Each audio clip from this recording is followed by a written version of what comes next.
দ্বিতীয় যোহন 1 অধ্যায়। আমি এই প্রাচীন সেই মনোনীত মহিলা ও তার সন্তানদের উদ্দেশ্যে লিখছি, যাদের আমি প্রকৃতই ভালোবাসি।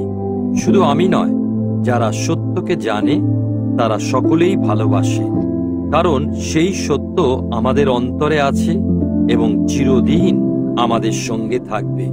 পিতা ঈশ্বর এবং পিতার পুত্র যীশুখ্রিস্ট থেকে অনুগ্রহ, করুণা ও শান্তি আমাদের মধ্যে সত্যে ও প্রেমে বিরাজ করবে। সত্যে জীবন কাটানোর জন্য প্রশংসা। পিতা যেমন আমাদের নির্দেশ দিয়েছেন, তোমার কয়েকজন সন্তান সেই মতো সত্যে জীবন কাটাচ্ছে দেখে আমি অত্যন্ত আনন্দ পেয়েছি।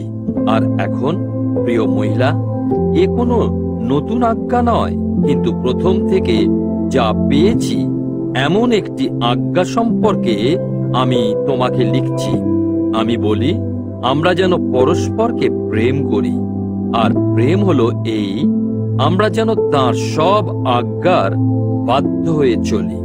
প্রথম থেকেই তোমরা তাঁর এই আজ্ঞা শুনেছ যে তোমরা প্রেমে জীবন যাপন করো। ভণ্ড শিক্ষকদের সম্পর্কে সতর্কবাণী। বহু প্রতারক, যারা যীশুখ্রিস্টের মানব দেহে আগমনকে স্বীকার করে না, তারা পৃথিবীতে ছড়িয়ে পড়েছে। এই ধরনের লোকেরাই প্রতারক এবং খ্রিস্টানি। সতর্ক থেকো, যে জন্য তোমরা পরিশ্রম করেছ তা যেন হারিয়ে না ফেলো, বরং তোমরা যেন পূর্ণ মাত্রায় পুরস্কার লাভ করতে পারো। খ্রিস্টের শিক্ষায় অবিচল না থেকে যে তা অতিক্রম করে চলে, সে ঈশ্বরকে পায়নি। সেই শিক্ষায় যে অবিচল থাকে, সে পিতা ও পুত্র উভয়কেই পেয়েছে। কেউ যদি এই শিক্ষা না নিয়েই তোমার কাছে আসে, তাকে তোমার বাড়িতে স্থান দিও না বা স্বাগত জানিও না। যে তাকে স্বাগত জানায়, সে তার দুষ্কর্মের অংশীদার হয়। সমাপ্তিমূলক মন্তব্য।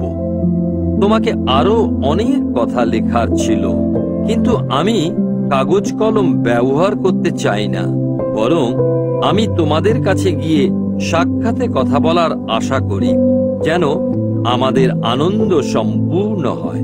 তোমার মনোনীত বোনের সন্তানেরা তোমাকে শুভেচ্ছা জানাচ্ছে।